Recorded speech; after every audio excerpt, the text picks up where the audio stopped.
Pentru robii lui Dumnezeu, Andrei și Diana, care acum se logodesc unul cu altul, și pentru mântuirea lor, Domnului, să ne rugăm. Doamne, miluiește! Pentru ca să li se dea fi spre moștenirea neamului, pentru ca să li se trimită dragoste desăvârșită, pașnică și ajutor, Domnului să ne rugăm. Doamne, miluiește! Pentru ca să fie binecuvântați în deplină înțelegere și în credință tare, ca Domnul să le dăruiască nuntă cinstită și viață neîntinată, apără, mântuiește, miluiește și ne păzește pe noi, Dumnezeule, cu harul Tău. Doamne, miluiește! Dumnezeule cel veșnic, care pe cele despărțite le aduni într-o unire și ai pus dragostea, legătură neîntreruptă, Cel ce ai binecuvântat pe Isaac și pe Rebecca și ai arătat moștenitor făgăduinței Tale, binecuvintează acum și pe robii Tăi aceștia, povățuindu-i spre toată fapta cea bună, că milostiv și iubitor de oameni Dumnezeu ești și Ție mărire îți înălțăm în vecii vecilor. Amin.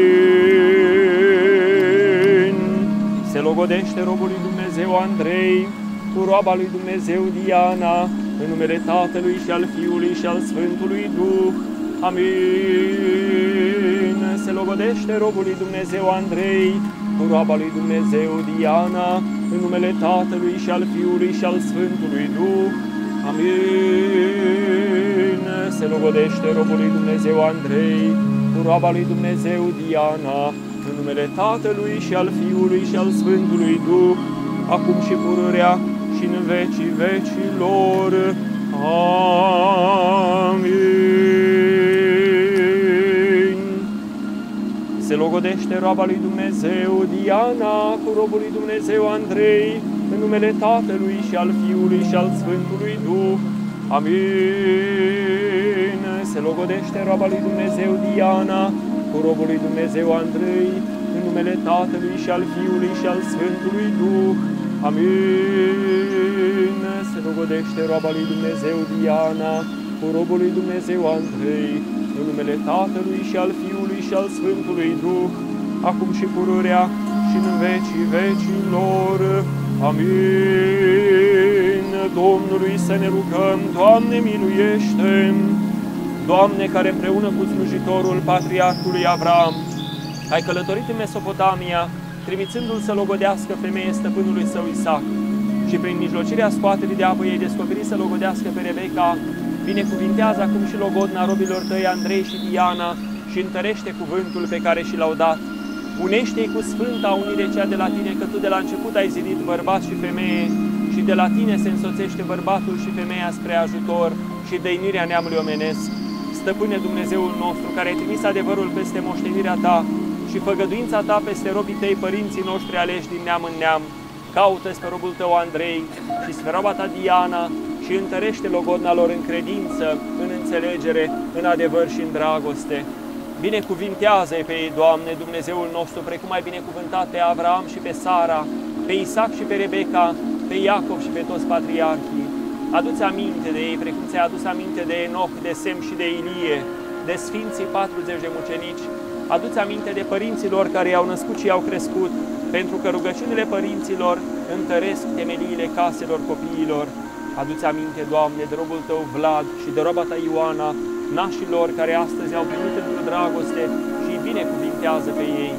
Dă-le mirilor toate roadele pământului, ca având îndestulare să sporească spre fapte bune și să strălucească precum luminătorii pe cer întru tine, Domnul nostru, cărea se cuvine slava în vecii vecilor. Amin. Se cunună robul lui Dumnezeu Andrei cu roaba lui Dumnezeu Diana, și în numele Tatălui și al Fiului și al Sfântului Duh. Amin. Se cunună robul lui Dumnezeu Andrei cu roaba lui Dumnezeu Diana, în numele Tatălui și al Fiului și al Sfântului Duh. Amin. Se cunună robul lui Dumnezeu Andrei cu roaba lui Dumnezeu Diana, în numele Tatălui și al Fiului și al Sfântului Duh, acum și pururea și în vecii vecilor. Amin. Se cunună roaba lui Dumnezeu Diana cu robul lui Dumnezeu Andrei, în numele Tatălui și al Fiului și al Sfântului Duh. Amin. Se cunună roaba lui Dumnezeu Diana cu robul lui Dumnezeu Andrei, în numele Tatălui și al Fiului și al Sfântului Duh. Amin. Se cunună roaba lui Dumnezeu Diana cu robul lui Dumnezeu Andrei, în numele Tatălui și al Fiului și al Sfântului Duh, acum și pururea și în vecii vecilor. Amin. Doamne Dumnezeul nostru, cu mărire și cu cinste, încununează-i pe dânsii. Din Sfânta Evanghelie de la Ioan citire să luăm aminte. În vremea aceea s-a făcut nuntă în Cana Galilei. Mama lui Iisus era acolo și au fost chemați la nuntă și Iisus cu ucenicii. Și sfârșindu-se vinul, a zis mama lui Iisus către dânsul: nu mai au vin. A răspuns Iisus: ce ne privește pe mine și pe tine, femeie? Ceasul meu n-a venit încă. Mama sa a zis celor care slujeau: faceți orice vă va spune. Și erau 6 vase de piatră. Iisus le-a poruncit: umpleți vasele cu apă. Apoi le-a zis: scoateți acum și aduceți nunului. Și când a gustat nunul apa care se făcuse vin, a chemat pe mire și a zis: orice om pune întâi vinul cel bun și când se amețesc nuntașii pune pe cel mai slab, dar tu ai ținut vinul cel bun până acum. Acest început al minunilor l-a făcut Iisus în Cana Galilei și și-a arătat slava sa. Și-au crezut întrânsul ucenicii lui. Slavă ție, Doamne, slavă ție! Cu toții să spunem: Tatăl nostru care ești în ceruri, sfințească-se numele Tău, vie împărăția Ta, facă-se voia Ta, precum în cer, așa și pe pământ. Pâinea noastră, cea de toate zilele, dă-ne-o nouă astăzi și ne iartă nouă greșelile noastre, precum și noi iertăm greșiților noștri. Și nu ne duce pe noi în ispită, și ne izbăvește de cel rău.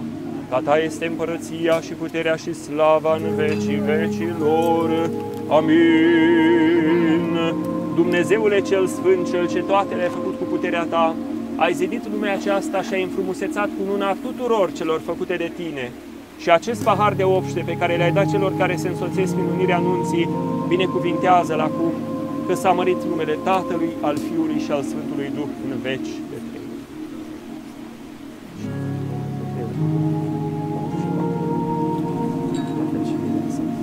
Paharul mântuirii voi luăm și numele Domnului voi chema.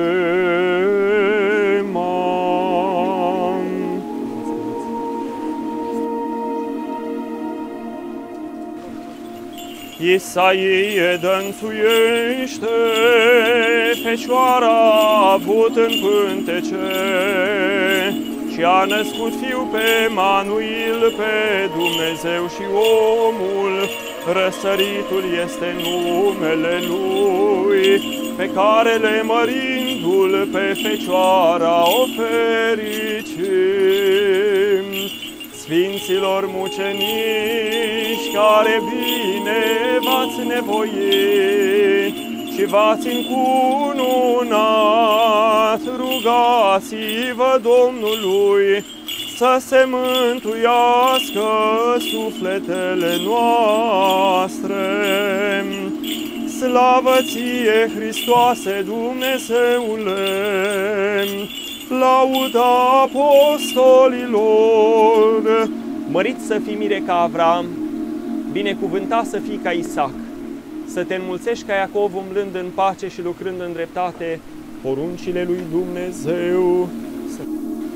Și tu, mireasă, mărită să fii ca Sara, să te veselești ca Rebecca, să te înmulțești ca Rahela, veselindu-te cu bărbatul tău și păzind rânduielile legii, că așa a binevoit Dumnezeu.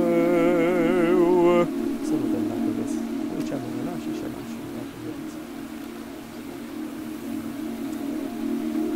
O ființă începătoare de viață, o dumnezeire și o împărăție să vă binecuvinteze pe voi, să vă dăruiască viață delungată și spor în credință, să vă umple de toate bunătățile pământești, dar mai ales să vă învrednicească de desfătarea bunătăților făgăduite în ceruri, pentru rugăciunile tuturor sfinților Săi. Amin. Robilor lui Dumnezeu Andrei și Diana, cu nașii Vlad și Ioana, dă-le, Doamne, sănătate întru toate bunăsporire și păzește întru mulți ani trăiască. La mulți ani cu sănătate să vă dea Domnul tot ce doriți, zile senine și fericire, la mulți ani să trăim. Să aplaudăm tare, puteți săruta mireasa.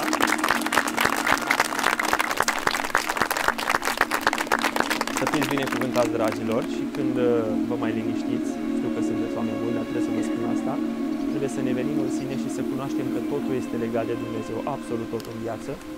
Am rătăcit și eu pe căi de tot felul, adică nu suntem exemple, Doamne ferește, dar cu cât mai repede, cu atât mai bine trebuie să îl punem pe Dumnezeu pe primul plan și să avem o viață de întoarcere către El, de a citi cuvântul Său, de a fi pasionat de ceea ce urmează, pentru că vin lucruri mari. Pe pământ le cam faci, te cam plictisești pe la 40 de ani de toate, le mai repezi, dar nu mai au farmec. Însă, pe scurt, vreau să vă zic, să țineți de Dumnezeu cu toată puterea, pentru că chiar este singura frânghie care nu se rupe, cum se spune în proverbul acela frumos. Și spune Mântuitorul Iisus Hristos: căutați împărăția lui Dumnezeu mai întâi și dreptatea Lui și toate celelalte, la absolut toate, se vor adăuga vouă. Amin. Petrecere frumoasă și viață binecuvântată. Casă de piatră.